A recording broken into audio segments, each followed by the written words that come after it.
shows the virus spreading more rapidly in London, the southeast and the east of England than would be expected, given the tough restrictions that are already in place.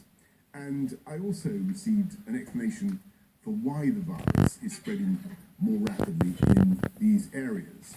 It seems that the spread is now being driven by the new variant of the virus, which we spoke about earlier this week and learned about earlier this week. Our advisory group on new and emerging respiratory virus threats, NERVTAG, has spent the last few days analysing this new variant. There's no evidence that it causes more severe illness or higher mortality, but it does appear to be passed on significantly more easily. NERVTAG's early analysis suggests the new variant could increase the R by 0.4 or more, and although there's considerable uncertainty, it may be up to 70% more transmissible than the old variant, the original version of the disease. This is early data and it's subject to review, but it's the best that we have at the moment, and we have to act on information as we have it, because this is now spreading very fast. The UK has by far the best genomic sequencing ability in the world, which means we're better able to identify new strains like this than any other country. The Chief Medical Officer last night submitted our findings so far to the World Health Organization, and will continue to be totally transparent with our global partners. There's still much that we don't know. While we're fairly certain the variant is transmitted more quickly, there's no evidence to suggest it is more lethal or causes more severe illness. Equally, there's no evidence to suggest the vaccine will be any less effective against the new variant.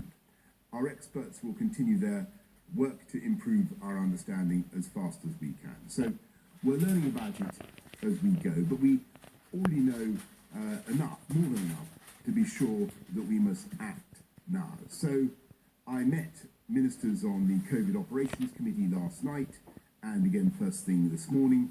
Cabinet met at lunchtime to agree the following actions.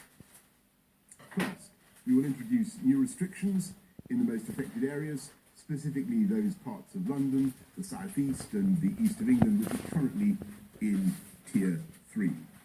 These areas will enter a new Tier 4, which will be broadly equivalent to the national restrictions which were in place in England in November. That means residents in those areas must stay at home, apart from limited exemptions set out in law. Non-essential retail, indoor gyms and leisure facilities and personal care services must close. People must work from home if they can, but may travel to work if this is not possible, for example in the construction and manufacturing sectors. People should not enter or leave Tier 4 areas, and Tier 4 residents must not stay overnight away from home. Individuals can only meet one person from another household in an outdoor public space. Unlike the November national restrictions, communal worship can continue to take place in Tier 4 areas, and these measures will take effect from tomorrow morning. All tiers will continue to be regularly reviewed in line with the approach previously set out, with the next formal review taking place on the 30th of December. Second, we're issuing new advice on travel. Although the new variant is concentrated in Tier 4 areas, it is nonetheless present at lower levels around the country. So we're asking everyone in all tiers to stay local. People should carefully consider whether they need to travel abroad, and they should follow the rules in their tier. Those in Tier 4 areas will not be permitted to travel abroad, apart from limited exceptions such as for work purposes. Third, we must, I'm afraid, look again at Christmas, and as Prime Minister it's my duty to take difficult decisions, to do what is right to protect the people of this country. Given the early evidence we have on this new variant of the virus, the potential risk it poses, it is with a very heavy heart, I must tell you, we cannot continue with Christmas as planned.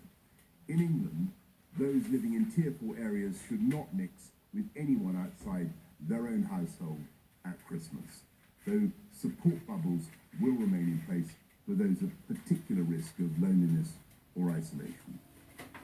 Across the rest of the country, the Christmas rules allowing up to 3 households to meet will now be limited to Christmas Day only, rather than the 5 days as previously set out. As before, there will be no relaxation on the 31st of January, so people must not break the rules at New Year.